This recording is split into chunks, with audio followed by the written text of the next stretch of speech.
Horses. All day long. Do you have any idea how dull horses are?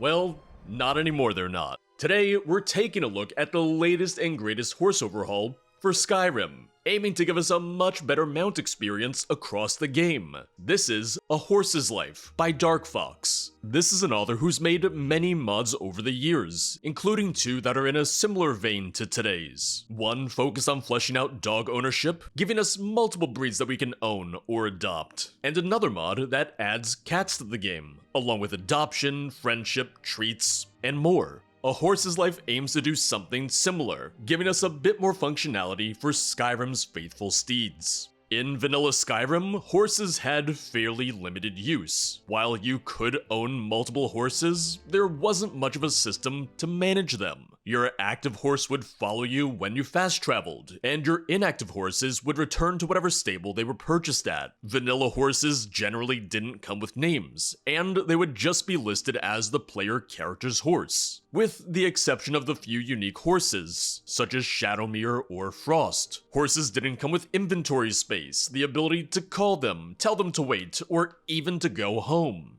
Personally, I barely used horses, because at that point, I'd rather just walk. A Horse's Life was inspired by the many horse overhaul mods that came before it, with the goal being to give us a better horse management system, while being seamlessly integrated into the rest of the game. The mod does come with a few requirements in order to get it up and running. And because of this, it's only available on PC. You will need the Skyrim script extender, SkyUI, and UI extensions at a bare minimum. And while the mod was built for the most recent version of Skyrim, you can use backported extended support in order to have this work on older versions. Alongside the short list of requirements, A Horse's Life comes with several recommended mods, having been designed with many of these in mind. These include improved horse step sounds, horse stamina HUD, and many more. You can find links to all of these on the mod page. While A Horse's Life can be installed on an existing save, it's recommended that you use it on a new game. And obviously, it's recommended that you don't try to switch from one horse overhaul mod to another mid-game.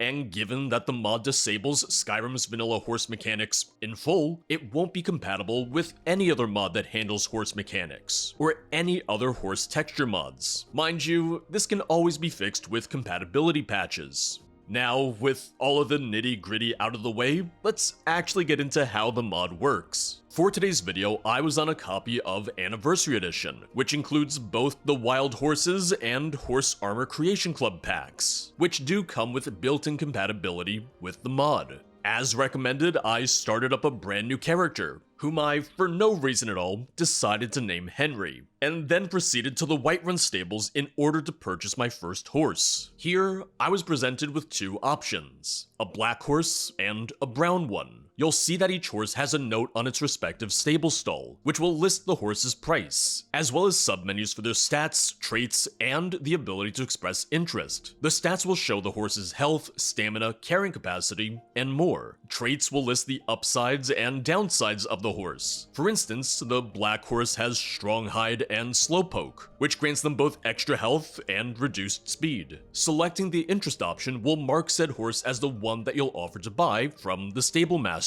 The two horses in Whiterun cost 1,000 septims each, but the prices do vary from city to city. For instance, the horses at Markarth stables cost 2,000 septims each, and Solitude's cost 3,000 each. I did find that the stable-owned horses had one positive trait and one negative trait regardless of their cost, and their traits are meant to be reflective on the region that they're from. At the Whiterun stables, I expressed interest in the brown horse, and promptly purchased it, which will immediately give you the option to name them. When approaching your new mount, you'll have the ability to speak with them, bringing up a selection of options, including riding them, telling them to wait, opening their inventory, managing combat settings, setting their home, and even petting them. Setting their home is really useful, as it'll specify which stable they're to return to should you have a different active horse, or if you dismiss them, and you just want to know where they'll go. Petting a horse is part of the mod's added happiness feature, which is disabled by default. I'll be going into some of that a little later on.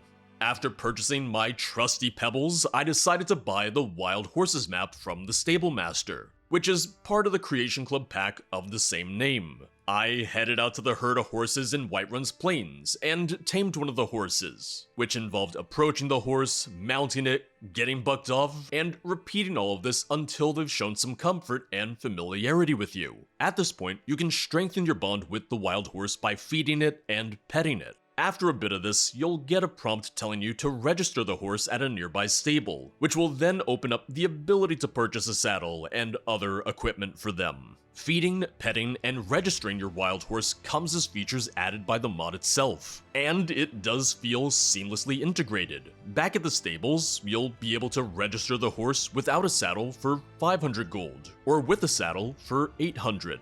Doing either of these will then bring up the option to name your new horse. I think the mod does a great job at improving wild horses in particular. Being able to set homes for your wild horses so they don't just go back to their spawn points. Being able to give them custom names as opposed to a randomly assigned one, and so on. In the original Creation Club pack, wild horses tend to be better than stabled ones, something that's reflected in the mod as well, with wild horses often having better base health, for instance, but the traits that they get are randomly assigned. Now, let's take a look at the mod configuration menu, where you can really customize a lot of a horse's life, and access several of its new features. Many of these start off disabled, which in a sense gives you a more streamlined vanilla-esque version of the mod when you first launch it. The features menu allows you to turn many of these more advanced systems on, including disease, happiness, hunger, and hooves maintenance. There's a few other options here as well, including the ability to see your horse's carrying capacity while trading,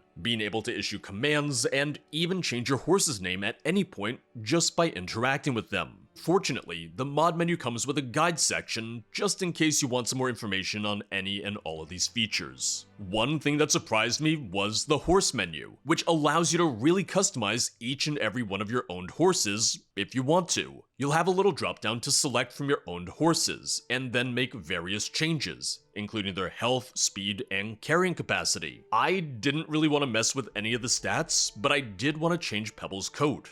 The traits menu gives you a full readout of each and every trait's affect, and lets you change it for your selected horse. You can change any of the traits, so if you decide you don't want negative effects, you can. I almost wish there was some sort of lock on these changes by default, just so it wasn't as easy to change your horse's stats. But that might just be a personal preference. That being said, I did want the full experience of the mod, so I decided to turn on happiness, needs, and diseases. This will open up some new dialogue options when interacting with your horse. Offering to feed them will indicate if they're hungry or not, and they won't eat it all if they're not hungry. Hooves maintenance will require that you have horseshoes in your inventory, which can be purchased at stables. And with any of these features enabled, you'll be able to check on your horse's status from the mod menu. Out of curiosity, I decided to bump disease chance up to 100%, just to see how it worked. Almost immediately after bumping it up, we were attacked by a couple skeevers, with both Henry and Pebbles contracting ataxia. Obviously, your horse isn't gonna get a debuff to lockpicking, but instead, ataxia will lower their carry weight by 40 until it's treated. To do so, you'll need to get a horse elixir, which can be purchased from stable masters, and it costs the same as a cure disease potion would. And I do like that your horse gets a visual indicator when they contract an illness. The default settings for hunger and happiness seem to be pretty relaxed, meaning that you don't constantly have to worry about feeding them. The funny thing was, even though I didn't have to feed my horses very often, they sure did seem to poop a lot. And by looting this, you can find alchemy ingredients and even gemstones. Maybe that's why I didn't have to feed them. They're just snacking when I'm not looking. I'd maybe like if the manure disappeared after you looted it though. Another feature of the mod is to assign your owned horse to companions. Simply speak to any follower and use the new dialogue option to assign them their horse. Just be careful though, as you won't be able to access said horse's menu anymore, and it'll be marked as stealing if you try to interact with them. Which was actually kind of funny since Janessa attacked me for stealing the horse I assigned to her, and the horse, which is technically mine but I assigned it to her, started fighting her. I did run into a bug though where my follower didn't actually ride the horse at all, but it would still follow her around. By default, horses are set to essential, but this can be changed through their combat options. The gear that stable masters sell will depend on your level. That way there's a bit of progression, and you're not just buying the best saddles, armor, and so on at the very beginning. Saddles can improve the carry weight of your horses, with the ability to make some new ones at a smith. Horse armor can be enchanted, in order to get some better use out of it, but keep in mind that it's not going to take all the same enchantments that your armor might.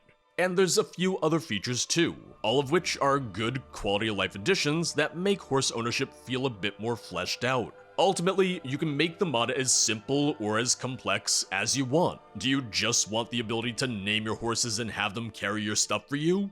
Done. Or do you want to worry about your horse's needs, to the point where they might abandon you if you neglect them enough? Also done. It's really up to you.